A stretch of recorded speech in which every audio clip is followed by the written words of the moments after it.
Yeah, I think so. Yeah. I don't know how to change that. I'm trying to find the document. Hi, everybody.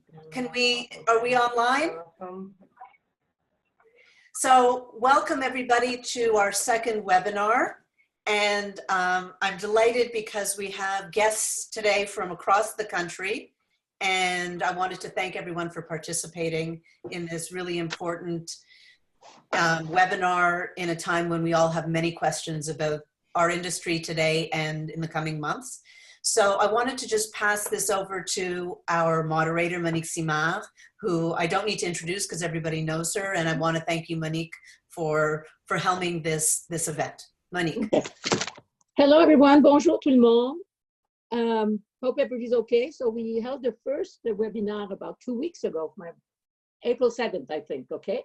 It was a great success, 300 people or more. So we'll try to do it simply. Alors, c'est le deuxième qu'on fait depuis le mois d'avril. Le premier est un vrai succès. Alors, le principe est bien simple.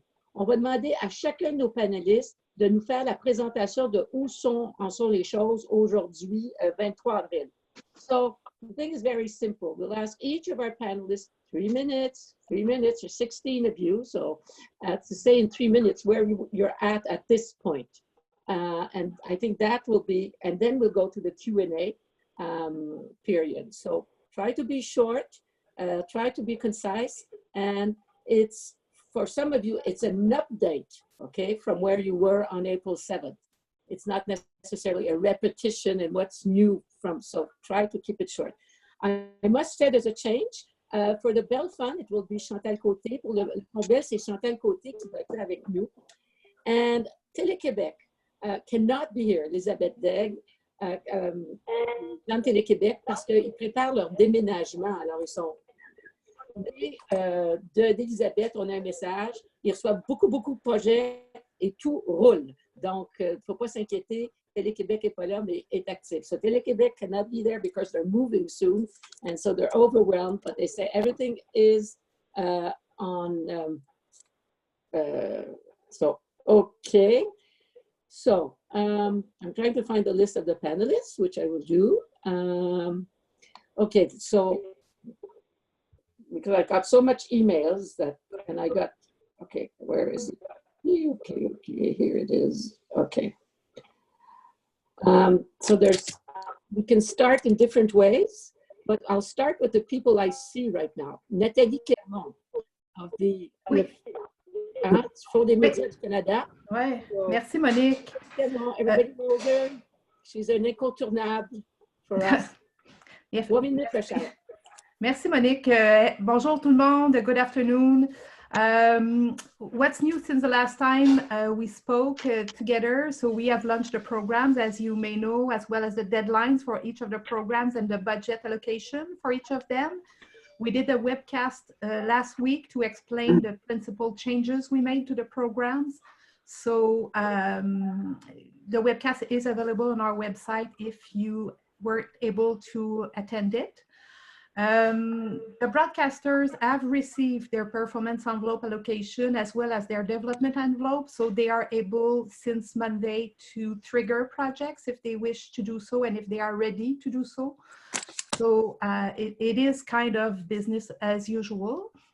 On our side, we have started to apply much more flexibility in the way we are treating the projects, in particular for phase 2.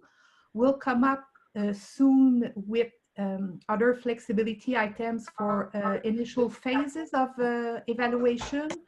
But for now, to give you some examples, not the complete list, we are no longer requiring that the affidavits we are requesting to be notarized. When you have to reimburse development, when you go into production, for example, you don't, it's not possible for you to send us checks, so you can take picture of the checks and we will accept that. We are able also to split the payment for phase 2 if you are not able to provide every element that you were supposed to deliver, but some of them. We can look at the ones that you are able to give us, and we will give you half of the money. So little things like that. We will announce other ones soon. I know everybody is very eager to learn about what will happen with the $500 million announced last year. My God, it seems like a year. C'est Last week. pré-COVID-19 ou post-COVID-19. Exact. Unfortunately, I am unable to give you any detail or sense of what it will be because we don't know ourselves. We are part of the discussion. We hope to be part of the solution, but we have no clue up to now on how it will evolve and when. So unfortunately, I can give you much more information than that. Telefilm is doing, CMF program administrator at Telefilm are doing a virtual outreach this year as opposed to going from city to city to talk with the producers. So you can register if you go on our website or on Telefilm website, you can, on the consultation and outreach section, you can register for one of these sessions. So it will be small groups discussion or one-on-one discussions with an analyst or a DD. So you can ask your question about the programs or about your precise projects. And we are also going to talk tomorrow with Aina, with Michelle, to talk about in particular about the POV program. So we'll see from there how it will evolve. So I think I'm at my 3 minutes, so I will leave Exactement. Merci beaucoup. Okay. Now we have 3 people from CBC. There is Jennifer Detman, Sandra Kleinfeld, and Monique Van Remortel. So who wants to start? Jennifer? Sure, I'll start, and then Sandra, I'll hand it over to Okay. you, and then Monique, maybe you're available if there's any questions later. I guess what I'll start by saying is, first of all, thank you again for having another one of these sessions. I think it's really a valuable way for us to all communicate together. So we'll be brief. I'm sure that you've seen a couple of the things that we've done at the CBC. We announced our Hot Docs at Home initiative, which launched this past week, which has done very well for us. So we're excited to partner with Hot Docs on that, bringing these great films to audiences. And we also launched our Creative Relief Fund, of which documentaries are a part. And maybe Sandra, I could ask you to briefly talk about what we are, the Doc Fund and how that's working and the deadline, which is tomorrow. Okay, Sandra, are you there? Yeah, sorry, I had to unmute myself. Okay. Yeah, so we've gotten hundreds and hundreds of submissions, and we are already starting to look at them now. And what we're doing, there's a team of us that are kind of forming the jury, and we're looking at having at least 2 people take the first pass of all of them, 2 different people, and then we're coming together and then reviewing in sort of the first stage together and making a sort of medium list, and then we'll condense that down further after further discussion and come up with a short list, and then we'll be letting people know, I think it was by May 8th is when we'll start to be able to notify. But we've received to date between 400 and 500 just for short docs. I mean, the other genres at CBC are also in the hundreds. Okay. Monique, do you want to add something, or is that okay? Okay. So, j'ai oublié de vous dire, tout le monde peut s'exprimer dans la langue de son choix, soit les présentateurs, bien sûr, et puis les gens, quand vous poserez les questions en anglais ou en français, tout va bien aller, on traduira si nécessaire. Alors, on va passer à Robin Mirsky du Rogers Fund. Hello, Robin. It's your turn. 3 minutes. Oh, hi, everyone. Thank you. So since we last spoke, we had removed our deadlines from the website. We've put them back on. Our first deadline for the Doc Fund is going to be June 10th. We're hoping that that gives producers and broadcasters enough time to maybe license some new content. The good news is we had made this change before, but we hadn't really announced it, is the Documentary Fund grant has been increased from $75,000 to $100,000. So that's good news. On the development front, we had partnered with BC Creates, I guess about 6 months ago, we'll say. And we've received the first batch of applications. And so BC is working on that, and we're hoping to have a meeting soon and hopefully get some money out the door. Other than that, that's about it. Thank you. Okay, merci. Very short and sweet. Okay, John Christou, NFB. John? Sorry, just unmuting. Okay, and you're speaking for French and English program. Yes, speaking for Okay. French and English program, and happy to answer questions in either language afterwards. You know, the priority for us at the NFB has been to find ways to continue in production while respecting social distancing rules and continuing in post-production as well. So at the moment, obviously, a number of our documentaries have been paused because of specific circumstances, but there are certain films that we've been able to keep in production. We have also been setting up a lot of remote post-production, so edit suites in people's homes. Our technical services have also set up within their own homes, so we are able to do some light online, sound mixing, sound editing. So as much as possible, we're trying to continue in production. Our DCM team has been refocusing to online releases, and so they're also looking at how we can start arranging Q&As with directors online paired with their online launches.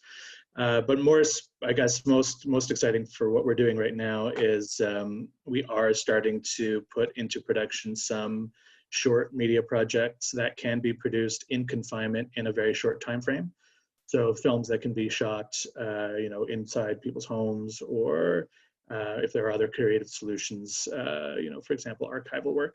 So we are planning to put a series of films into production. We're not sure quite how many yet. It's going to depend on our financial situation, which is, you know, not you know, only time will tell in terms of how long the crisis continues. But you know, our main thrust of our response is putting some short films into production right now so that we can get money into creators' hands. Bon, merci beaucoup. Thank you. Chantal Côté, Le Fonds Bell. Hey, bonjour. Hi, Bonjour, everyone. Donc, I will present more specifically what we did for documentary in French first, and then quickly in English. Alors, ce que le Fonds Bell fait pour soutenir le documentaire, c'est essentiellement en production et en développement avec le programme de séries numériques de format court. On a augmenté les durées d'épisodes à 20 minutes pour permettre aux producteurs d'obtenir le crédit d'impôt provincial au Québec en séries documentaires web. On a aussi ajouté une date de dépôt. Avant, il n'y en avait qu'une seule. Maintenant, il y en a deux. Donc, c'est le 15 juin prochain et le 19 octobre. Donc, les séries documentaires web sont admissibles. Pour le programme de production télé, on a aussi maintenant la possibilité de financer les séries documentaires sous forme de subvention. Il faut avoir un minimum de 6 épisodes, sauf pour les productions Blue Chips qui représentent des productions de 500 000 $ et plus, qui peuvent venir avec au moins 3 épisodes. Ensuite, en développement, on soutient aussi le documentaire avec le programme de développement d'un ensemble de projets. On a financé dernièrement 32 producteurs à travers le Canada et on a accéléré le processus pour sortir les contrats et les paiements pour que les producteurs aient accès à des liquidités pour commencer le développement dans la situation qu'on connaît présentement. Tous les détails sont sur le site du fondbell.ca, évidemment. Et on a fait un webinaire national la semaine dernière devant 120 personnes pour répondre aux questions des gens sur nos programmes. Et c'est disponible sur la page Facebook du Fonds Bell en anglais et en français. So, with our production short form digital series, we have increased the durations per episode to 20 minutes to allow Quebec's producer to get the provincial tax credits. We also had 2 deadlines for the short form digital series instead one.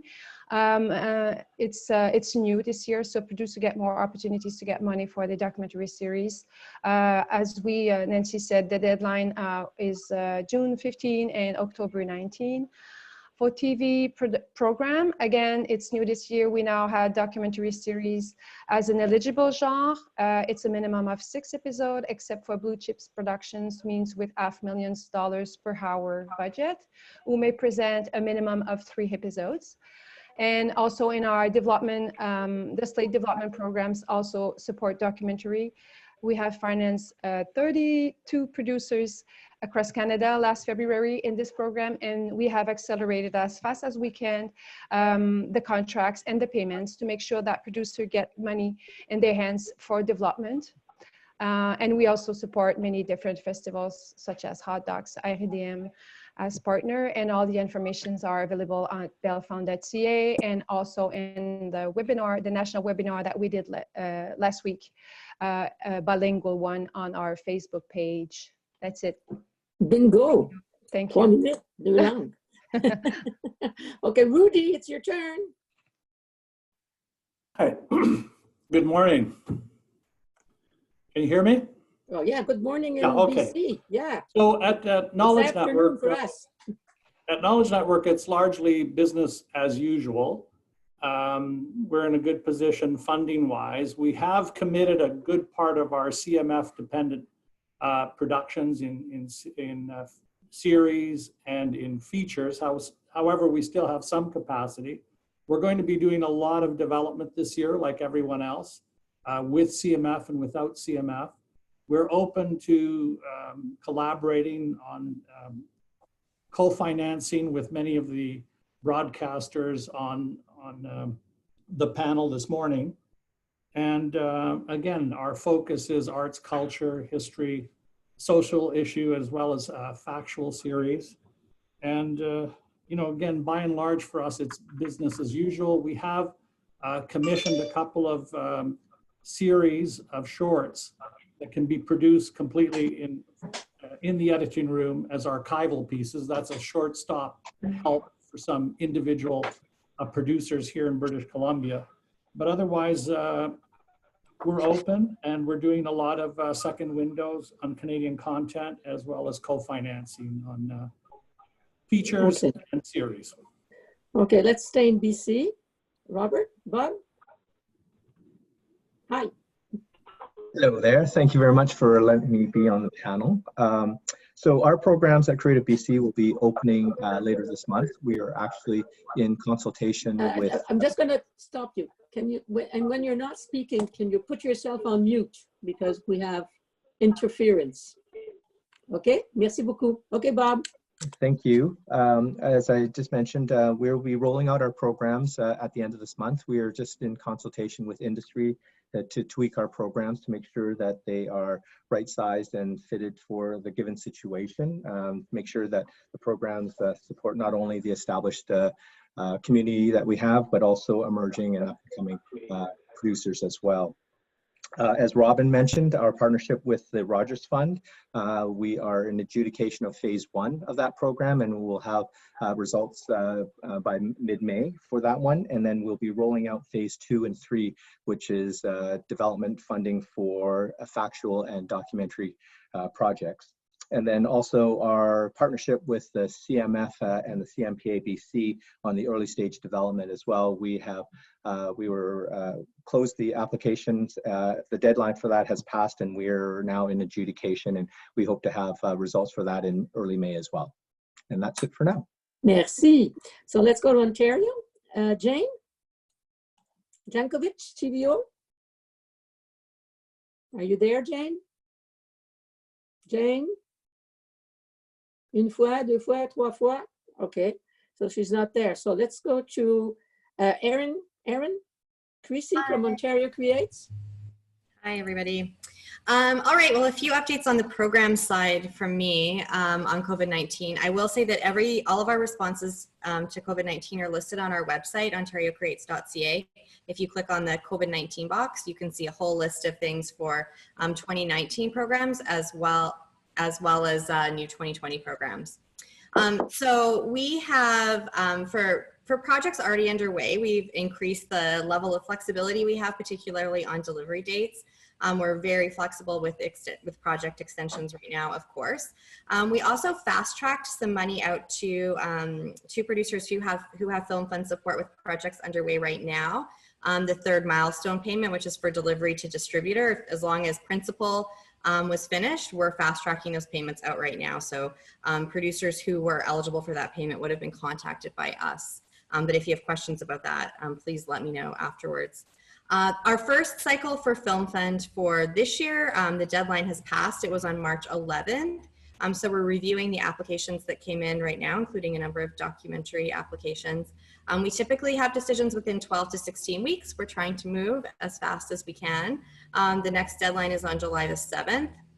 That said, we're going to see how the next several weeks unfold when it comes to how people's ability to go into production is going to be affected over the next few months. We know that it's a changing target, so we're just being mindful of the current situation as we go through all of that. Our deadline for that export fund was this past Monday, April 20th. So some people may have already applied, but we also added a second deadline for export activities of August 31st for people who need more time to figure out what they might want to do. I wanted to add, because of course people who apply for that fund know that it's for travel, that we're considering any costs for virtual activities, anything that facilitates your international business relationships and audience development. Those activities are all eligible, including costs associated with the preparation of marketing materials, and that might be your time to prepare those marketing materials as well. So keep that in mind if you're thinking ahead to that August deadline. On the development front, we see how much of a priority development is. We had last year launched our development program a little bit later in the year, but we're prioritizing it and hoping to get our development program for this year up and running in the coming weeks. And that's going to be on a continuous deadline. So people will be able to apply at any time, and we'll be evaluating the applications as they come in. If you haven't signed up for the Ontario Creates newsletter, I would encourage you to do that, because that's how you'll see the announcements when we have new funding windows open. And you can do that on our website as well. It's just under the About Us tab, and then you hit subscribe. So that's how I would leave things. A good way to stay in the know with what's going on at Ontario Creates is on our website and through those newsletters. Merci. And I'm told that Jane is there from TVO. Jane? I am. Sorry about that. My screen's... No, that's okay. That's okay. I didn't know if you were calling on me or not. No, it's okay.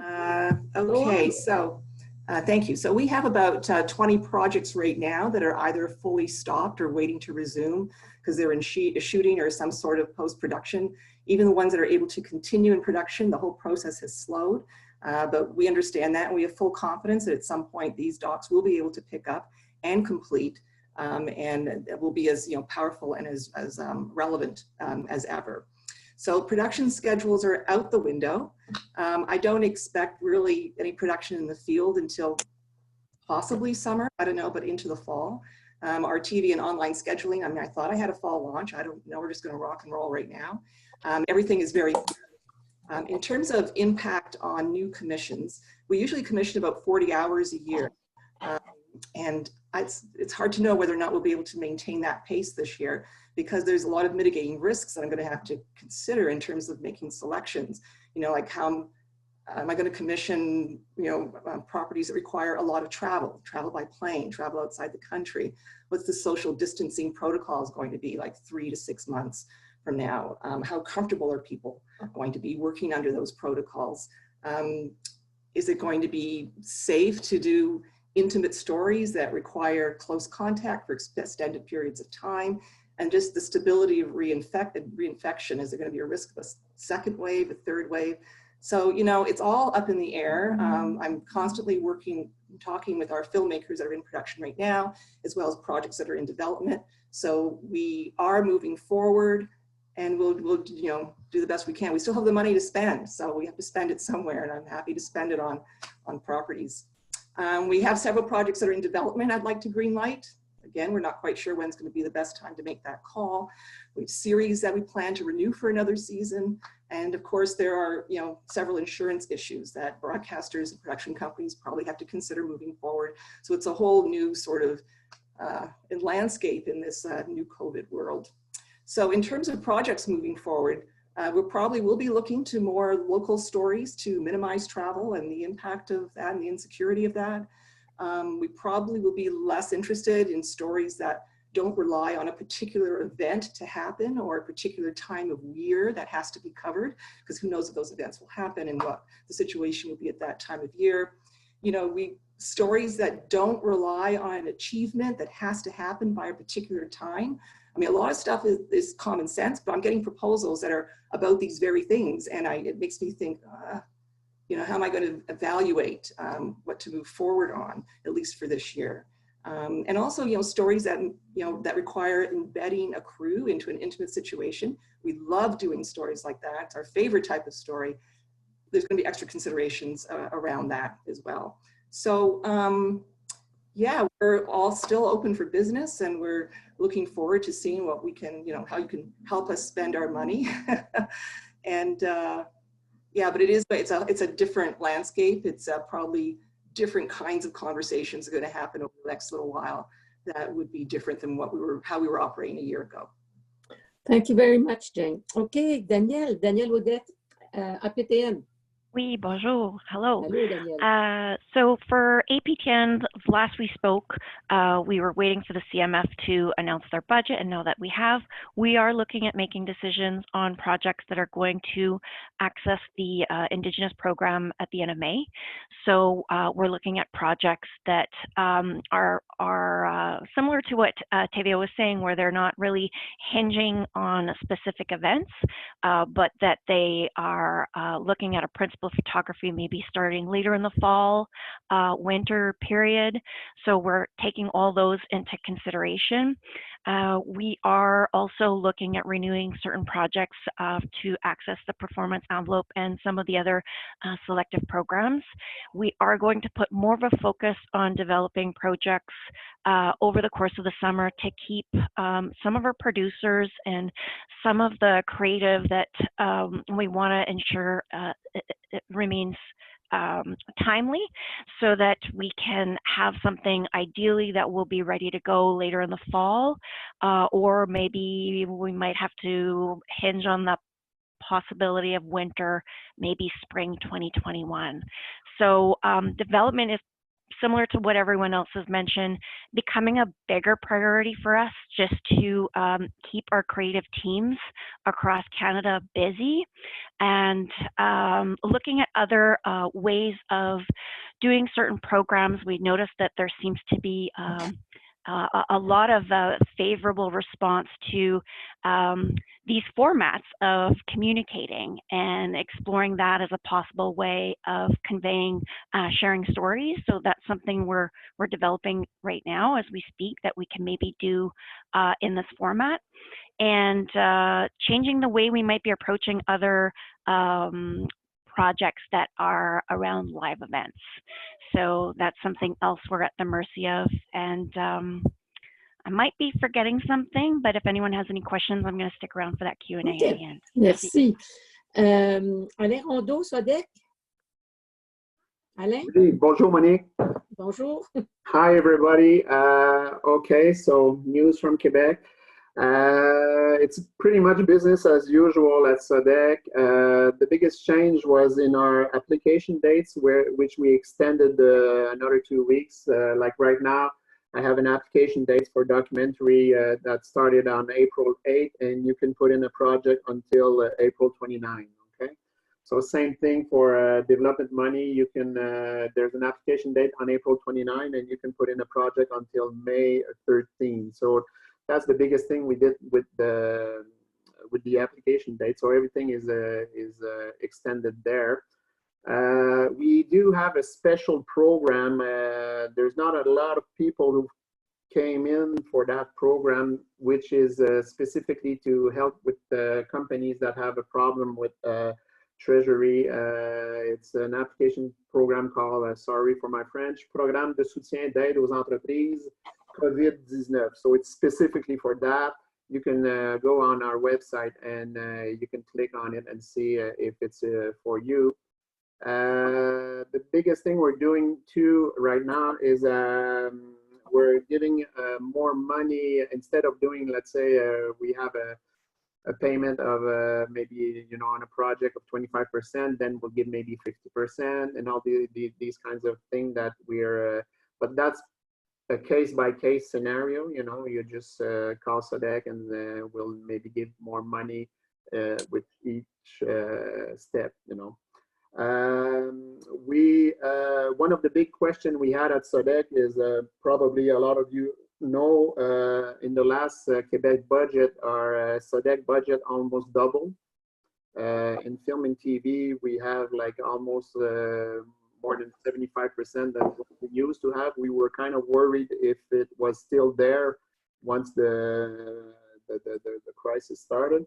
It seems it is. It's not going to change. It's just the way it's going to be put in. I think they want to really restart the industry with these funds. So this is what we're talking a lot at SODEC, is how all this is going to restart. You know, so that's our biggest concern right now. And the other thing is on May 8th, it's not documentary, but we're giving our answers for fiction, feature films. And right now there's not a big problem with shooting and production because, you know, we're not in the biggest season. It's coming, you know, this summer. And once we give our answers on May 8th, I think again, excuse my French, I think a ship is going to hit the fan there because everybody are going to have to, you know, we just don't know when all this is going to start. Somebody before me told me, told that maybe it's going to be this summer, maybe it's going to be this autumn. We don't really know. The biggest worry that I have from all the producers is once it's going to start, all the technicians, everybody's going to start working together at the same time. So are they going to be able to have some technician when they want to? So that's another thing that was a big worry. But the thing you got to remember is this: right now, if you're in a production with SODEC, if you're having problem with cash flow, please call at SODEC, and these things can be negotiated as we go along. OK. Merci beaucoup, Alain. Merci. José Roberge, TV5 Uni. Oui, bonjour à tous. Je vais parler en français si ça ne vous embête pas. Alors, pour nous, à TV5, ça a été un petit peu compliqué. C'était un peu l'hécatombe. La majorité de nos séries sont tournées à l'international, donc tout a été mis sur pause. Heureusement, il y en avait quelques-unes qui étaient déjà en tournage, il y en avait déjà quelques épisodes en banque. Donc ça suit son cours. On essaie d'avancer le mieux possible avec les producteurs. Pour Uni, c'est un petit peu moins catastrophique, mais quand même, la majorité des tournages ont été aussi arrêtés, comme vous le savez. Donc, nous, ce qu'on fait, c'est qu'on a quand même décidé de garder notre période de dépôt qui commence pour les nouveaux projets, les pitchs pour les nouveaux projets à partir du 1er mai. Donc, tout le mois de mai, les producteurs vont pouvoir nous présenter leurs projets, soit par vidéoconférence ou par courriel, c'est selon leur choix. Et nous ferons des retours après analyse fin juin, début juillet sur ces nouveaux projets-là. Donc, on veut commencer à tout de suite être proactif pour la suite. On veut aussi entamer beaucoup de développement. On va essayer de démarrer des développements justement pour mettre en banque un peu de séries documentaires pour nous, pour les deux chaînes. Et aussi, nous avons continué aussi notre participation, implication dans les documentaires uniques. Comme vous le savez, avec Uni, on en fait pas mal, on en déclenche. Alors, ça suit son cours, ça va bien. Avec tous les producteurs avec lesquels on s'était déjà commis ou montré un intérêt, ça avance bien, on sort les lettres. Donc, ça va comme c'était prévu. Donc, voilà, à peu près. Et on essaie d'organiser avec les producteurs au niveau justement des modalités des contrats, des problèmes de cash flow. On y va au cas par cas, mais on est très ouvert à organiser et à arranger les choses. OK, merci. Lisa Karp, tell us. Are you there? Hi, Lisa? I am here. I'm taking us back to BC and Alberta. I'm speaking on behalf of TELUS, and for those that don't know, we support doc storytellers in a few ways with our Story Hive program and TELUS Originals. So that's a combination of production funding, training, and distribution, and most important to us, community. First, I'll give a quick update about Story Hive. Our mantra has been community care looks like canceling. And that looks like a few things. We have 70 doc productions in our Story Hive program that are currently paused. And we also support close to 50 training programs across BC and Alberta. And those are all postponed or they're being held here on Planet Zoom.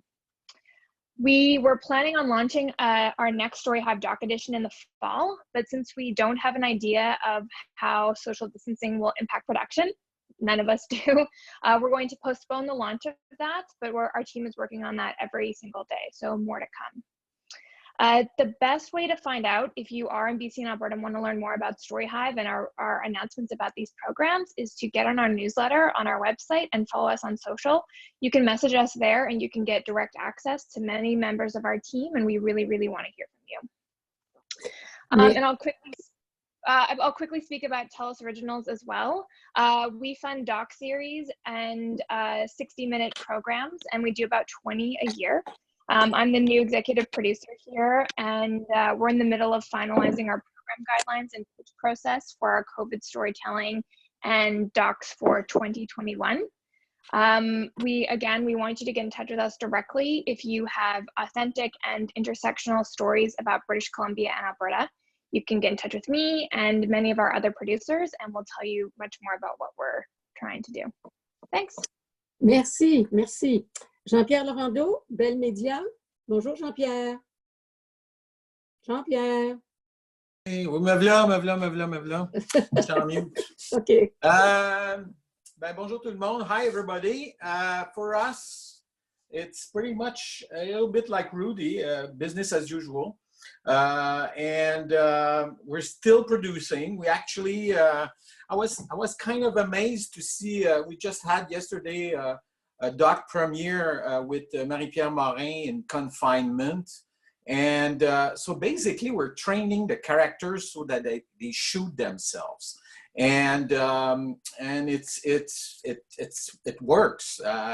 The technician, directors, producers are really coaching them. We send the equipment. It's in quarantine for 25 hours, and then we coach them on to plugging all that stuff, and actually it's not that bad. So it's still moving on. We're still receiving project. We're really we were all amazed because we're not too myself actually. I was not really convinced with working from the house, blah, blah, blah. And we all discovered we can do it. We discover a new tool like Zoom that we're using right now. So basically, we're kind of surprised that it's moving on. For sure, there are plenty of problems. Some show cannot be delivered the way it was supposed to be in the timeline that was agreed. But as everyone else, you know, we're flexible, and we are going to work around our programming this fall so that there's no blank on the air. You know, it's going to be safe, no color bar broadcast, and that's that. Basically, it's business as usual, and everyone who tried to reach us knows that we answer and we listen, and we're interested to know what's going on. Alors, je vais faire un petit peu en français. C'est business as usual. Ça, c'est un peu français. Donc, on attend les projets. On est intéressé de savoir ce que les gens ont à faire. Puis, on est ouvert à des nouvelles approches. J'évoquais ça tout à l'heure, les autotournages faits par des personnages. Par exemple, on a envoyé un kit de tournage à la famille Grou, et les plus vieux de la famille se sont emparés de ça et tournent les plus jeunes. Donc on voit qu'il y a possibilité de tourner, même si on est dans un contexte où le 2 mètres est requis, le 2 mètres de distance. Et on croit, moi personnellement, je crois que le 2 mètres de distance va être avec nous pour un bout. Alors, les documentaires peuvent se faire quand même. Évidemment, comme l'évoquait Jane Jankovic, il y a des sujets, il y a des choses qui vont être plus difficiles à faire. Alors, c'est évident qu'on n'ira pas dans cette direction-là. Et puis, un petit mot, parce qu'on fait aussi de la fiction. Toute la fiction est arrêtée. Et je ne vois pas comment... Parce qu'en fiction, il y a deux éléments importants, l'amour et la bataille. Et les deux ne se font pas à 2 mètres de distance. Alors, ben voilà, okay. C'est ça. So you got that, eh? It says, in fiction, there's 2 things. There's love and fighting. And none of that can be done with 2 meters of social distancing. OK, merci Jean-Pierre. Maria, Anita, de Téléfilm, es-tu là? Are you there? Bonjour, donc je suis ici au nom de Téléfilm aujourd'hui. Oh, oh, on a de la misère à t'entendre. Il faut que tu te rapproches de ton micro. Est-ce que tu m'entends mieux comme ça, Monique? Oui. Oh. Est-ce que c'est mieux? Là, c'est un petit peu mieux. Hein? Ouais.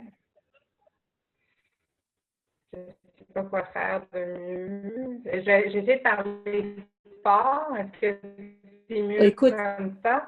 Non. Oh, t'es coupé, c'est assuré. On a beaucoup de misère à comprendre. Tu as une mauvaise connexion Internet, je pense. Oh non, j'avais tellement hâte de... Tu as hâte de nous parler. OK. On a hâte de t'entendre aussi. Personne chez moi en même temps. Oui. Écoute, regarde, essaie de vérifier ton système. Pendant ce temps-là, est-ce que vous m'entendez mieux ou non? Parle un peu. Allô? Okay. Non, c'est pire. On n'entend plus rien. Oui, alors je voulais vous dire qu'on... Non, écoute, Maria, c'est incompréhensible. Alors, je vais passer à d'autres personnes qui veulent parler. Puis pendant ce temps-là, peut-être que tu vas trouver une solution à ton système. OK? So I'll go to Front Row Insurance. Do I start with Diane or Damien? Right. You can have us both on.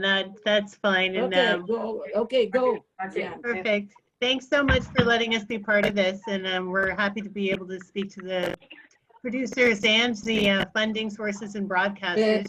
Wait a minute. People, please put yourself on mute. Put yourself on mute because we are hearing disturbing noises. Rudy, you're not on mute. Okay, go. Thank you. So as I was saying, we're happy to be able to talk to all the producers and the funders and broadcasters and just kind of let you know where things stand with the insurance and insurance companies with respect to COVID. You know, things have changed in the last 2 to 3 weeks. There's been exclusions that are added on to policies and will be going on all policies going forward. You know, first, initially, the insurance companies were putting just a COVID exclusion onto all policies, meaning on the production side and also on the liability side. Some have expanded now to have communicable disease exclusion, which is seen to be a little broader than just a COVID exclusion. So there are definitely going to be some challenges in terms of how productions are going to be able to go forward and you know, being able to keep producing, because unfortunately the insurance wouldn't be there to fall back on in terms of coverage. You know, the insurance market in Canada, just so you know, we're a broker, so we deal with all the insurance companies in Canada that deal with film. You know, just over a year ago, there was 5 insurers that were writing film. It went down to 4 with the merger of a couple of companies. And just now we've been informed that another insurer is now pulling out of the entertainment space. So we're pretty much down to 3 right now. So, you know, things will, you know, probably still change in the coming months as producers figure out obviously how to work around this. You know, it's great hearing all the different ideas about the archival work or figuring out new ways to do stuff. So the insurance, there is still insurance available, but there would just be different exclusions on the policy, which will provide restrictions. You know, it is, like I said, on the production side as well as on the liability side, which is a hard thing to kind of work around. But on the liability side, as many of you know, the liability is for bodily injury or property damage to a third party. So meaning if someone alleges that there is, you were negligent in some way of causing an illness, then, you know, there is an exclusion on the policy. Now, we've heard from other lawyers that, you know, potentially, you know, it's hard to prove that you were the direct cause of the injury or illness, but it is definitely something to consider. Other considerations would be, you know, traveling outside the country. There are certain restrictions, and I'll let Damien talk a little bit to that. Oh, we should have Thank you, started with you. Damien, you want to add something? Sure. Just following up from Diane and talking a little bit about travel insurance. Some productions may still have people out of the country. If that's the case and they arrange travel insurance or out-of-country medical, they should contact their provider to extend that coverage because it often can be extended based on the existing terms that they had. For new projects going forward, for people looking to travel, a lot of insurance companies are imposing COVID exclusion specifically, or some of them might not have any changes, or if you're used to purchasing online or from a travel agent, there might not be a COVID exclusion, but there could be other restrictions based on travel advisories issued by the government. So you might be traveling to a country you think is fine, and there's no sanctions, or there might not be any COVID-specific issues there. But if there's an advisory by the government, the policy might not be valid. So double check your travel policies. And if you have any questions, make sure and talk to the provider. Having a broker is important, or a travel agent, because there are differences in the policies. They're not all the same. We sort of take it for granted. The cost is very small, but with coverage limited for Canadians traveling out of the country, it's really an important coverage consideration. Not to, yeah. OK. Maria, Anita de Téléfilm? Oui, est-ce que vous m'entendez mieux? Ah! Oui, OK. Parce que j'avais un laptop et un ordinateur en même temps. Je pense que c'était trop. Je suis vraiment désolée du suspense que j'ai créé. Donc, je voulais vous dire aujourd'hui qu'on va annoncer nos décisions pour le français et l'anglais, des documentaires qui avaient été soumis il y a quelques mois. A press release will be updated shortly. Next week, we're hoping to announce our decisions, and we are going to finance 15 projects. So we're very excited about this announcement. I don't have a specific date to share regarding the new upcoming date for docs in English or in French. We're still evaluating the situation and trying to find a perfect date, which is quite a challenge, as you may all know. But it will be announced shortly as soon as we come up with a good one. I also wanted to confirm, like a lot of you have already said, a Telefilm business is continuing as usual. All our teams are available online and everybody has access to Dialogue. So our clients can exchange or contact us. Business is continuing. We will also show a lot of flexibility regarding documents that need to be submitted, releases that are going to be postponed, and any different challenges that every single production will have to face. This is why I'm encouraging everyone to contact their regional offices and to discuss with the executives to see what kind of solutions we can come together as a team and not as just as partners. What I wanted to also reconfirm is we don't have any details regarding the announcement that was made. We hope to have more information as of next week. Therefore, I know a lot of questions were going to be like, what are you going to do with the money? L'argent qui a été annoncé. Oui, exactement. Okay. Donc, je sais que ça doit être une des grandes questions que beaucoup de gens ont. Je n'ai pas de détails à fournir malheureusement aujourd'hui, mais je sais, on me l'a dit qu'on se croise les doigts pour que la semaine prochaine, on ait plus de détails à partager à l'industrie. Ce qui m'amène à dire que sur notre site, il y a des, pas des Q&A, mais des FAQ qui sont à tous les jours ou presque mis à jour et les avis à l'industrie qu'on fait. Donc, je sais que des fois, ça a l'air d'être beaucoup d'annonces, mais c'est important d'aller les consulter parce qu'on fait des mises à jour. Donc, des fois, il y a des choses qui changent d'une journée à l'autre. Nos équipes, il y a des différentes équipes de comités d'urgence qui ont été créées pour faire trouver des solutions. Si les salles vont réouvrir ou pas, personne ne le sait et quand. Donc, en documentaire, notre programme à nous est destiné à la salle, mais je veux prendre cette opportunité de rassurer que nous, notre but aussi, c'est que les œuvres soient vues et on veut que le contenu canadien soit partagé. Donc, je ne voudrais pas qu'il y ait des documentaristes qui soient découragés, qu'on ne puisse pas voir ce qu'ils ont fait ou ce qu'ils s'apprêtaient à terminer à faire. On va essayer de faire preuve d'une ouverture quant aux sorties et quant aux dates. Qu'est-ce que je pourrais dire, Monique? Je ne veux pas prendre trop de temps. Tu en as dit beaucoup. Tu as pris ton 3 minutes, puis OK. tu pourras revenir s'il y a des questions. Oui. OK? Je te remercie Parfait. beaucoup. Merci. OK. Are there other representatives that I did not have on my list? Please speak. No? OK. So, on a fini la période des présentations des panélistes. We've finished the panelist presentation.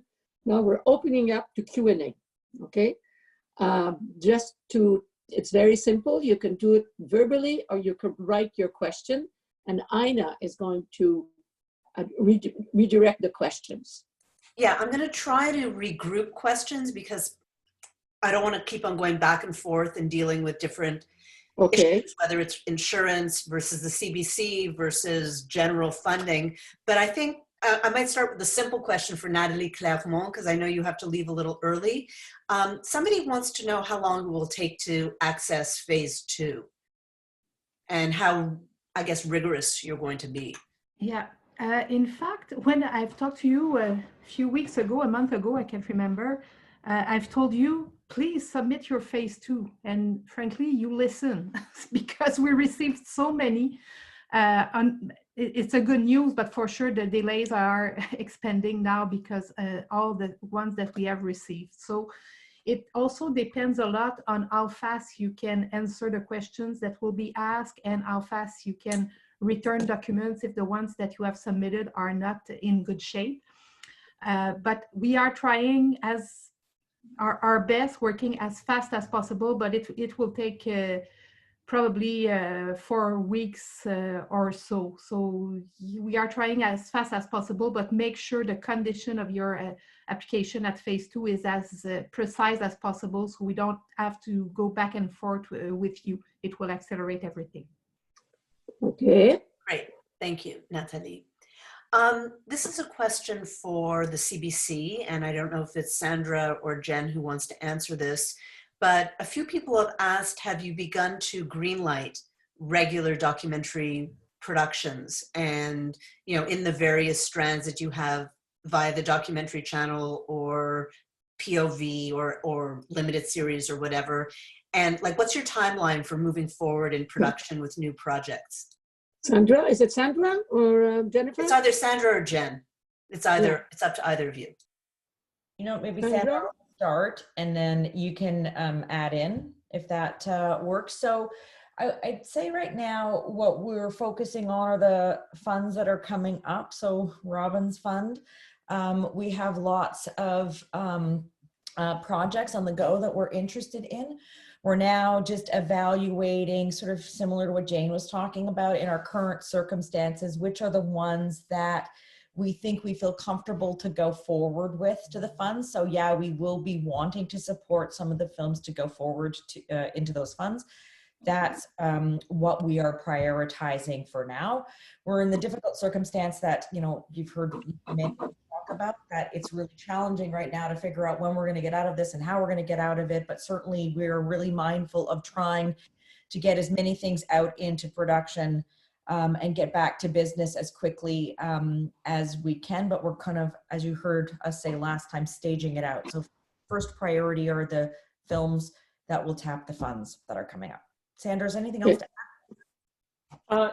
Actually, I think you've covered it. I mean, we're on Doc Channel, we're at the point in our normal cycle where we have had a number of projects in development for the past, 6-8 months and some longer, where we're now sort of assessing the slate and preparing for, I guess the POV fund is the next one, and looking at getting those ready. So yeah, I don't have anything further to add. Okay, merci. Ina, next question. Ina? Sorry, I muted myself. I guess I guess a further question, just to continue in that strand, somebody asked if, what are you taking into consideration that may have been different now than a year ago in terms of the kinds of films that you might be commissioning? Is that something you can speak to? Are you talking to anybody in CBC, particular, yes. or to all? To the CBC. Or CBC, specifically okay. right now. Well, oh, go ahead, Jen. Were you going to talk? Oh. Well, I was going to say, Jen, first for documentary channel, like we're talking about docs that are going to be in production, you know, a year and a half, 2 years, 2.5 years. So at that point, of course, no one knows where we're going to be. We're obviously not going to commission only things about COVID. So what we really want to do is continue to look for good stories with strong characters, unfolding narratives, rich, you know, backstory that can be told visually, multi-layered stories, twists and turns, and a range of tone and subject matter. So that, I would say, hasn't really changed. Now, we're focused on COVID really through this relief fund, the Short Doc Relief Fund. And I would say, you know, on the nature of things, we're probably looking at a science-based COVID-related thing, but same thing for those docs. Again, the production cycle is long. And so by the time that they get their funding together, get to air, it's going to be, you know, another year, year and a half too. So it's hard to really say that, to describe really like we're looking for this many titles that are related to this subject. We're looking for a range as always, and are already, we have a number of COVID related projects, you know, in consideration and one in development, I believe, on the CBC side. Great. Okay. And this is a question for Bob and Rob and Robin Mirsky. With the Rogers and Creative BC Fund, will you be looking for projects that don't entail travel or intimate stories? Robin, I'll jump in if you don't mind. Yes, I mean, I think we're still, we're pretty open to the types of projects that we will be receiving for phase 2 and phase 3 of the program. So, you know, given the situation that we're in right now, I think travel will be definitely limited, and gathering, of course, will be limited. Mm-hmm. Robin, would you like to jump in? Robin? You're on mute. Robin? Oh, sorry. Yeah, I would agree. Obviously, travel is a consideration now in anything we look at, especially timing. So I would agree. Okay. There are many questions related to insurance. Some are for broadcasters, some are for front row. So I'm going to start with this question for all the broadcasters. How will broadcasters deal with the fact that producers have exclusions on their insurance? Will they be looking to producers to have risk mitigation plans? And I don't know, maybe we can start with Monique from the CBC on that one, and then we'll go to anyone else who wants to answer, maybe Jane or Rudy. Yeah, I think, you know, for us, you know, I know people are probably tired of hearing we're going to look at things on a case-by-case basis, but that really is the answer on this. You know, I think it will depend on the particular production and what exactly the risks are and how much it can be mitigated, and whether or not, you know, there may be some circumstances where we can accept the exclusion and others where, you know, it might be more difficult, and we're just going to have to like work with producers on this to figure out the best way forward that works for both of us, and that where we both have enough comfort going forward. Other broadcasters that want to answer that? Rudy? Jean-Pierre? It's Rudy. I expect that producers to do their due diligence as in every project, you know, examined in terms of what the risks and the appropriate coverage. So I would say it would be business as usual. Yeah, but Jean-Pierre, I think that Danielle from APTN already said, you know, that they would limit traveling, and others that want to answer that? I will, this is Jean-Pierre. It's like Rudy, it's business as usual. And as usual, when there's a will, there's a way. So if there's any problem, if there's, you know, we're still in business, we're still broadcast. So we will have to find solution to all hurdles and problems that will come to us. And someone was asking, would broadcasters consider letting independent productions be covered under their insurance? I can say no to that. I can say no to that. The position is really you have to have an E&O, and when you produce, the cost of insurance must be included in the budget. So basically, there's not any change at that level. For sure, we're ready to listen, and sometimes there's problems that are bigger than the insurance, I could say, if I can say, and we'll try to find a solution with the producer. John, NFB, John? Monique? At the NFB, we're self-insured, so there's no issue there on films that are 100% NFB films. On co-productions, we're open and flexible to making things work. If there's exclusions for COVID, it'll be something to be discussed and considered on a case-by-case basis, depending on the project. Okay. Monique, do you want to answer the CBC's position? With Monique, no, Monique, we can't hear you. Monique. There we go. We don't have, you know, we self-insure as well for our in-house production. So we assume the risk. So it's not like we have, you know, E&O insurance or CGL insurance that we can extend to independent producers and have them covered under it. You know, it's just us, as you know, doing diligence, and you know, on the in-house shows, they work with our legal department to mitigate whatever risks in turn, you know, on a production. So I mean, that's not something we can really offer. It's just us assuming risk. Others on that issue? Okay, next question. Yeah, I have, you know, questions. I'm just going to continue on the insurance thing for a bit. Okay. Questions for front row. If we're in development, what do we need to be aware of in terms of exclusions? How do we update our policies and costs involved? And another person wants to know, will crew need to sign a waiver for the new production parameters regarding COVID? I guess I can start on that. Just one thing I wanted to clarify is just on the E&O side, there isn't any exclusion on an E&O policy. So E&O would stay the same. It's just on the production side of filming and on the liability where the exclusion will be.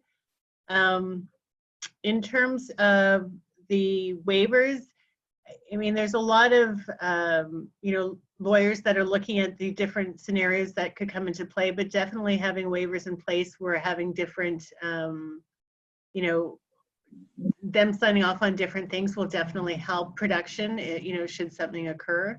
But that's definitely something that, you know, each producer should have their lawyer review. And I'm sure they've now come up with standard wordings that they want to add to any contract, you know, be it an employment contract or a lease agreement or even a location agreement. So I'm sorry, I forgot the first question that you had said. Oh, for what they should do for budgeting when they're in development. Jamie, do you want to go with Yeah, that? sure. Yeah, so at the development stage, it's in, you know, we're encouraging producers to contact us early on in the process to talk about the specifics of their project. Because if something is shooting local, using local crew, that's going to be a lot easier to manage. But if you're looking at something a bit more complex with larger crews or with any sort of travel, you may need to factor in additional costs, not just, you know, for practical considerations like travel and renting equipment in different places. But if there is a suspension in production, or if someone is ill on production and a number of people need to be quarantined, or if we see another provincial order to for non-essential businesses not to continue, is there enough room in the budget to absorb a bit of a delay? Documentary producers might be a little bit better position than fiction or feature films, but still, it's, you know, we don't really know what a second wave or another interruption will look like, or how long it could last, or what the government will impose.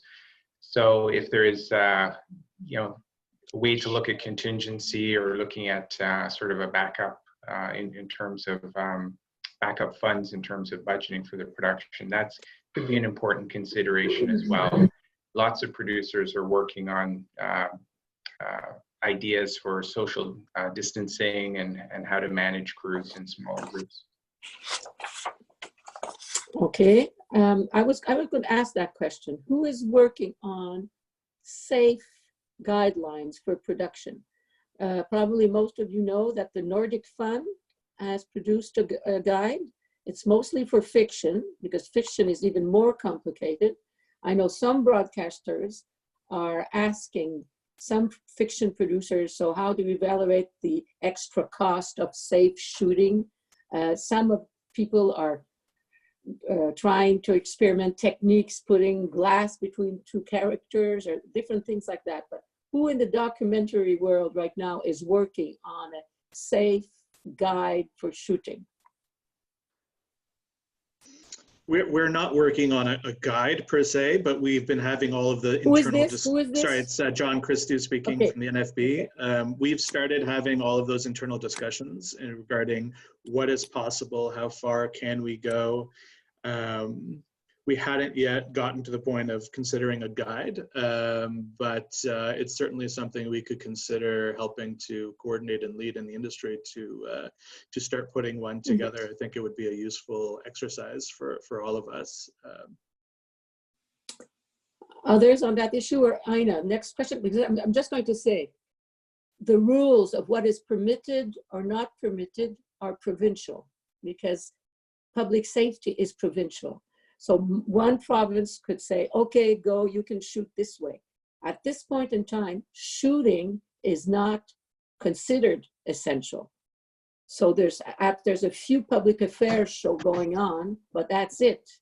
So what I'm saying is that the rules might be different from one province to another. Of course, Quebec is the worst shape right now. But things have to be shared. Tricks have to be shared. Ideas have to be shared. This is not a period where everybody keeps, their little thing for themselves. We have to share that. And so this is just a message I'm sending. Ina. This is a question for Telefilm and all the provincial agencies. For the projects that will be submitted shortly, will you penalize projects requiring filming abroad in the coming months?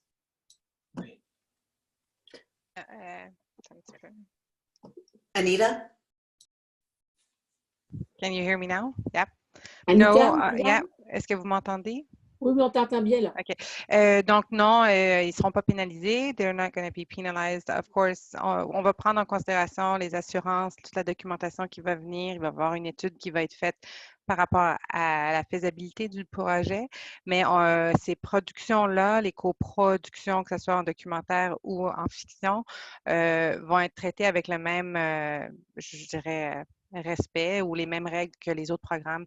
Donc, c'est juste, il n'y aura pas de discrimination à ce niveau-là. De notre côté, c'est sûr qu'on a des années fiscales à respecter, on a des dates à respecter. Donc, c'est là où peut-être il va y avoir des défis supplémentaires avec les délais et la faisabilité de la production en soi. Donc, mais je pense que ça va être traité de la même façon que les autres productions en gardant ça en tête.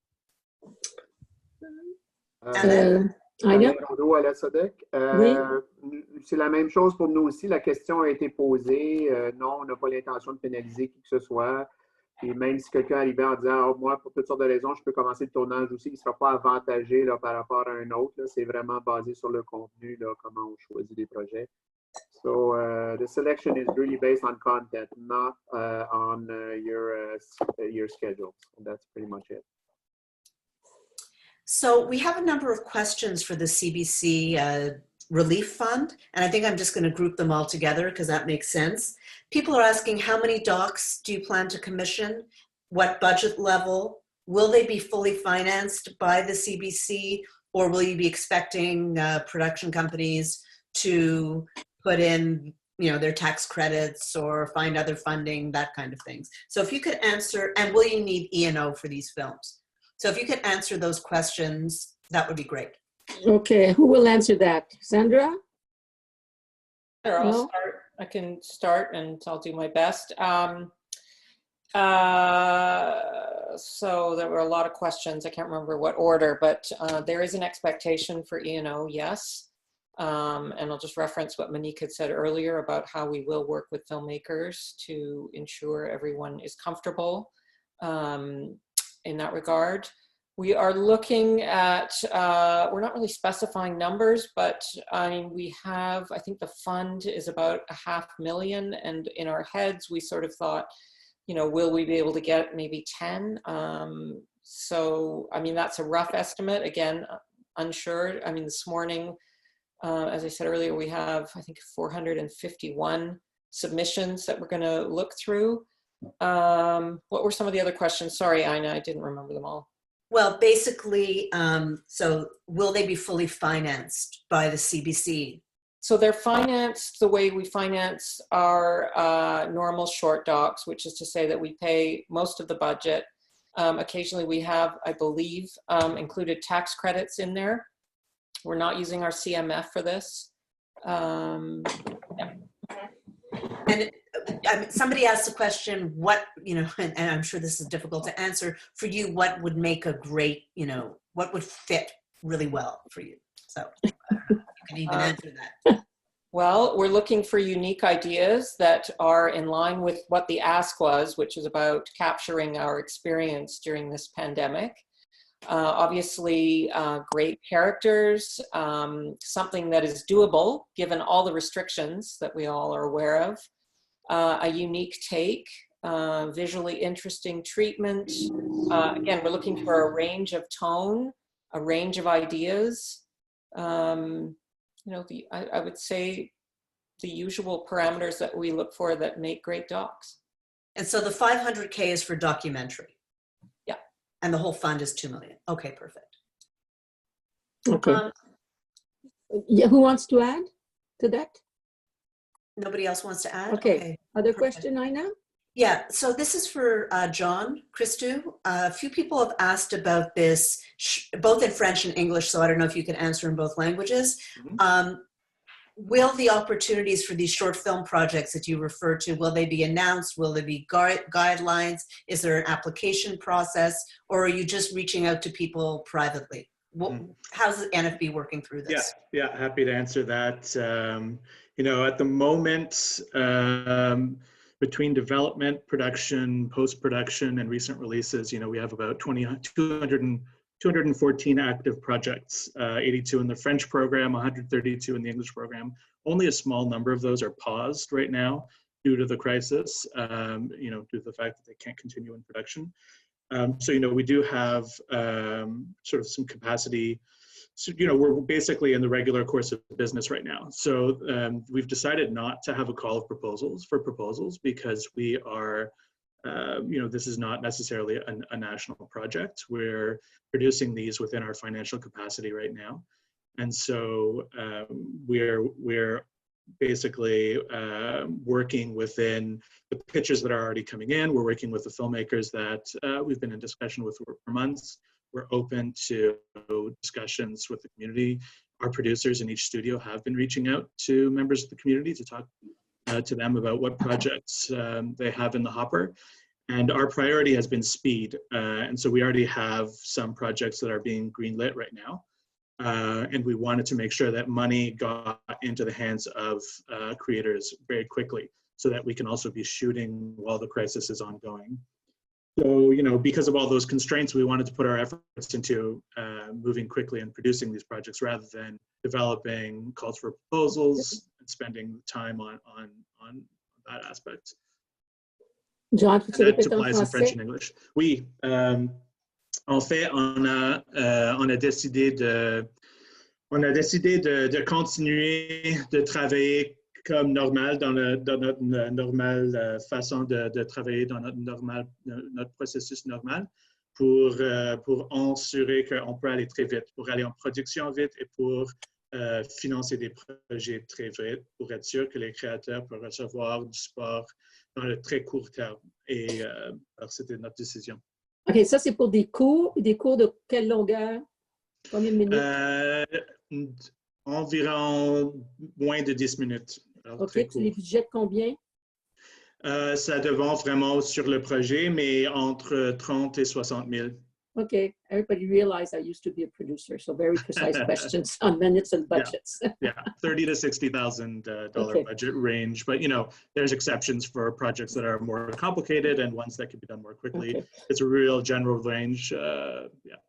Okay, I know. So somebody asked for CBC or knowledge, but I'm sure TVO could answer this as well. Would you consider projects that you previously rejected but are now more realistic to be done during the current pandemic? Rudy, Jane, or others? No, I don't think so. I mean, obviously, we've looked at projects and assessed them, and for whatever, I mean, I can't see a situation where the crisis would have changed anything. But if there's, like all projects being resubmitted, if there's something new to it or some issue that's been worked out, we'll be open.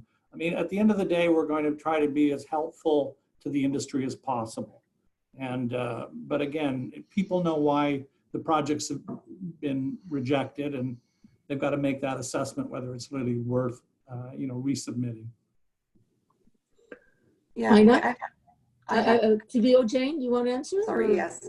I have to concur with that. If a project's been rejected, it's hard to imagine, although maybe there are reasons why in a post-COVID or during COVID period, it would be a more attractive project to do, because despite some of the parameters that I outlined earlier that will likely play some role in what projects we're going to be choosing in the immediate future, they still have to be good stories, and they still have to have, you know, relevance to our viewers, etc. So the criteria that would have us reject a proposal, like, it'd be a hard idea to wrap my head around about what would make it more valuable or interesting to us after. But, you know, I'm open. Can I just answer too? Robin? No, it's Sandra from CBC. Sandra, okay, go. I agree with Rudy and Jane that we likely would not go back of something we previously rejected and now suddenly green light. And I just wanted to make a quick point, because I noticed in the Q&A, someone quoted me as saying that budgets for the short doc relief fund are $250K, and I did not say that. They are not. Okay. Thank you for clarifying. Next question, Ina. A few people asked about acquisitions. And in light of the gap in production due to COVID, do you expect to take more acquisitions to help fill your find content? And would you be expecting to increase your acquisition licenses? So this is a question for pretty much every broadcaster who's online. So I don't know who wants to start. I'll start, certainly. Who is that? Jane, sorry, it's Jane from TV. Oh, Jane, okay, Jane. Yeah, I mean, we have been talking about this quite a bit, you know, about we need to sort of beef up our acquisition strategy. We've been sort of defaulting our budget to getting as many commissions done as possible, and we're still looking to do that. But there is a lot of time to fill, and we are looking in more creative places to find acquisitions that would be really good for our broadcast in prime time. So yeah, acquisitions will be probably a big factor moving forward in the next year. Is there anyone else? Ouais, c'est la même chose pour nous autres. On fait des acquisitions parce qu'il y a beaucoup de choses qui, en particulier du côté de la fiction, ne seront pas livrées pour l'automne. Donc, on regarde toutes les possibilités sont explorées. Et c'est sûr que si quelqu'un vient nous voir avec quelque chose qui est déjà produit, on va le visionner puis on va l'évaluer. Par ailleurs, les barèmes de prix vont rester les mêmes. Okay. Anybody wants to answer that question? Other broadcasters? Okay. Can we say that's more acquisition probably for everybody? Yeah. Sounds Yeah? like. Yeah. Okay. Ina, next question. So the next question is for Telefilm, which relates to the Theatrical Documentary Fund. Many films are reaching their completion or have been completed and are expecting to launch this summer. You know, will you be adjusting your doc marketing and distribution requirements for films that have this, you know, that need to be launched in the next few months? And also, will you accept alternative forms of distribution given the current context? Yes. So the short answer is yes. Obviously, the marketing distribution plan and the vision has to comply and has to make sense with the film. But we understand that if theaters are not open, we are going to be there to support the projects we finance in production or post-production to try to find solutions together, for sure. And someone else was wondering if when Telefilm is going to be opening its development funds for That one I don't know yet, and I'm sorry to say that, but I know there's been many conversations and they're reviewing and analyzing it. I don't have any date for the moment, but like I said, as soon as we know, we will announce it. We're planning to launch it earlier than last year, that's for sure. Although I'm not involved in the so I don't want to say anything that I'm going to be blamed for, but I know that the goal is to start earlier instead of later. Yeah. Aina, we're 7 minutes to the end of our session. We have a few more questions that I think are really quite interesting. In terms of the travel restrictions, will broadcasters accept more long distance interviews by remote technology like FaceTime or Zoom? So I think this is an important question to ask, in terms of how we shoot our films. Rudy, you want to answer that? Going to an earlier point that Sandra brought up, we commission long-form documentaries that take a year or two or more to produce. So we're looking for things that will be, of interest, completed after, this crisis is over, maybe in the next couple of years when the world's population has been vaccinated. So we'll be looking to things that are post-crisis. And I think there'll be a great appetite for things that are not FaceTime, self-isolating, Zoom. We'll be looking for things that are the offline world. I think there'll be a huge demand for it. And besides, the timeline for our productions tend to be long. So it'll be, the question will be, will these things have shelf life 2 years from now? So I think people have to keep that in mind. Others that want to answer that? Well, I think our aesthetical criteria are going to evolve a lot. And that sometimes, even yesterday I was watching the news, and I foresee the disappearing of the news cameraman. Everybody is going to FaceTime, because I'm sure that CBC Radio-Canada and TVA and all the broadcasters who have a newsroom will see how it's cheaper to work like that. And times are going to be difficult, advertising that support our services is like the rest of the business world has been hit really hard. So I see, personally, I agree with Rudy. We're gonna and we're gonna seek, after all this is over, better images. But come on, it's gonna take time, and we are going to have a couple of season to produce show for before all that is over. I'm kind of pessimistic at the same time optimistic, because I'm kind of not surprised, but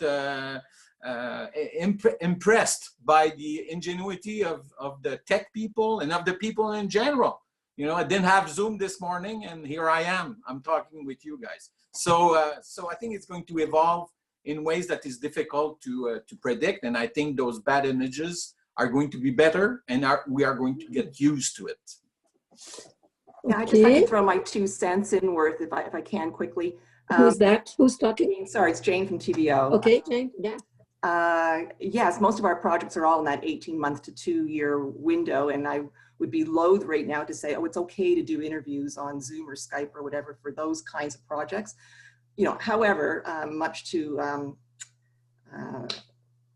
if it's a project that is a a fast turnaround project that is relevant to the time of COVID, that is relative to something happening now, then I think it would absolutely work to use any means of technology, no matter what the aesthetic is, if it's a way of telling the story with a kind of sense of urgency or access to people that are really important and critical to the story. So a fast turnaround story, I'd be very open. Most of our stuff is longer term though, so I would not be as open. Okay, Aina? So, I mean, there are a few kind of shortish questions, and maybe the CBC can answer this one. CBC News reporters have been given letters that they're performing an essential service so they can do their jobs. And two people are asking is, you know, either for the short docs or for upcoming productions, is the CBC willing to do that for independent documentary filmmakers? Who would answer that? Maybe Sandra? Monique? Monique? I feel like it's not really within my wheelhouse, but I will give it a shot. I mean, I think it would be difficult. Like, our news crews are out there on a daily basis getting information that Canadians need today, tomorrow, you know. I don't know, it hasn't been something that we've discussed internally, so I don't know that we would be able or willing to do that. I don't know if our news department would want us to be doing that in terms of providing letters to documentary filmmakers. I don't know if Jen has any thoughts on it, but yeah, it's not something that has come up. I think Jennifer? Yeah, I think when we're doing these short turnaround films, we're going to work with the filmmakers. I mean, part of the selection will be that we want to make sure that we have a range of stories that we're telling, but also that we think that we're able to execute, you are able to execute in a way that's safe. So yes, we will be doing Zoom calls and all those things you've been asking.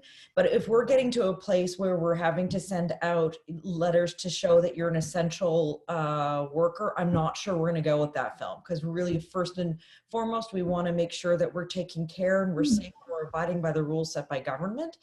So probably not, I would say, because we pivot the creative.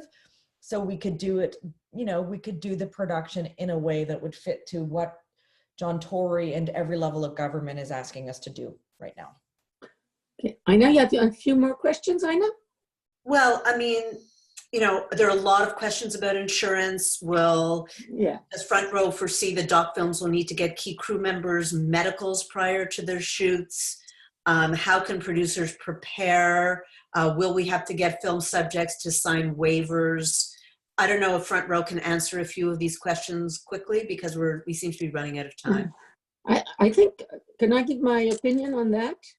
I'm working with fiction producers in Quebec, you know, mostly all the big fiction producers, and they're working together to find solutions. I recommend that, you know, a lot of you can work on each of yours on your own, but I think putting, you know, these things together, because there's the problems of shootable. First of all, okay, what projects will be picked? That's one thing. Once it's picked, of course, the broadcasters have just told us there will be criteria to the ones we pick. You know, we won't necessarily commission a film, has to be filmed in 2 months in Tanzania or whatever. Okay, so already we know that there's a screening there. And there's the insurance and the safety of shooting. So there's a lot of steps, and there's calendars to be made also. We're April 23rd. There's, okay, in 2 months of now, in 6 months of that right now, you know, you can't travel. Even if you wanted to travel, you can't travel. So it's a non-issue right now. So I suggest that Doc, who is wonderful in organizing these forums, maybe organizes a bit of a cellule de travail on different issues that can be shared. That's precisely what we're planning, is that's very good. Production, distribution, post-production, how this could work. And calendars, and health and public health authorization, because we're from different areas in Canada, and the criteria might be different from one province to another. Yeah, Monique, it's Rudy. Yeah. You know, a couple of questions. You know, we're, in British Columbia, we're under a provincial state of emergency, and it's the government that has deemed the list of services that are considered essential. So that's the guidance we follow. Media and communications, broadcasting follow that as an essential service. In terms of work practices, everything that we're doing dealing with our staff and any relations that we have with anyone is flowing out of the directives and guidance from our public health officer. Same thing in Quebec. Yeah, and that's whatever the guidance is, that's what we use as the cautionary and you know, line. And I think that's important that those decisions flow from that, because That's the science, that's the public policy. Our experience in Quebec, I just want to share this, okay? For example, they've reopened garages this week. You could go and get gas, but nothing else. Now, the Garage Association, or whatever it's called, worked on a safety guide so our tires can be changed, other work on our cars. And then they presented it to the health and safety, and it was accepted. We know that right now, other sectors of the economy are working together to present plans. So I think that, you know, the solutions to being approved by the public safety authorities will come out of the people that do the work, because they don't know what is shooting a film and documentary or fiction. So right now, I know that the hairdressers are organizing themselves to try to work on a guide that could be permit that they reopen. So mining has reopened in Quebec, okay? So I don't know what's happening everywhere in Quebec, but I know for one thing for sure is that the health and safety authorities will ask you, what are the solutions you see in your sector?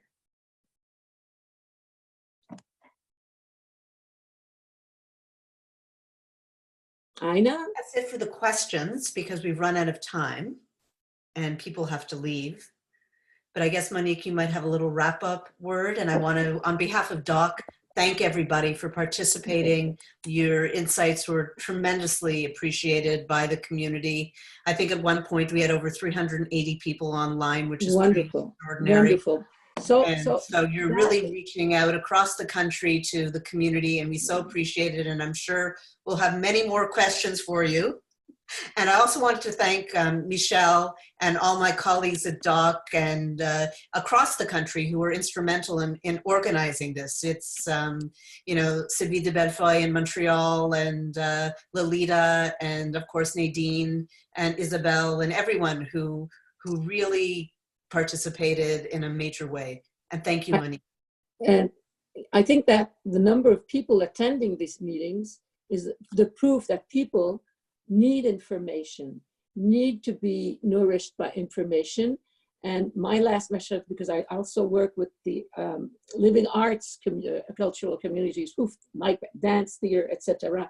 And so my message is always the same. Try to share, try to find solutions, be together to propose the solutions. Voilà. You have a huge problem with insurance. That is a big problem. Bye, Liz. Bye, Lizzie.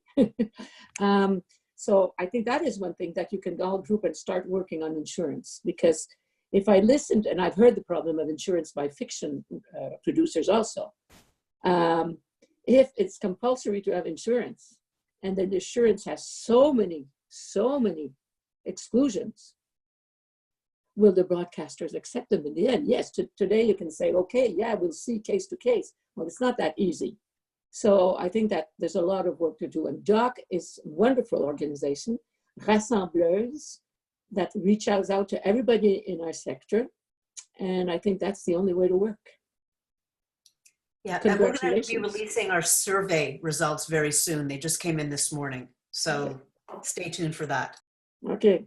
Merci tout le monde. Bye. Bye. Merci. Thank you. Thanks, Monique.